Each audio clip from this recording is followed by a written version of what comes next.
এয়া বাইহাটা চাৰিআলি গুৱাহাটী পথত এক্সপো আছে, বহুত ডাঙৰ এক্সপো মেলা।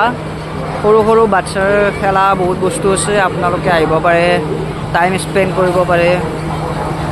আপোনালোকৰ যদি সৰু সৰু ল'ৰা ছোৱালী আছে, বহুত খেলা ধূলা সামগ্ৰী আছে ইয়াতে। এইবিলাক চকৰি আছে, মীনা বজাৰ, বহুত ডাঙৰ এক্সপো লাগিছে। আপোনাৰ Baihata Chariali Guwahati road right side, আপোনাৰ পুৰণা বাছ ষ্টেণ্ডৰ ওচৰত।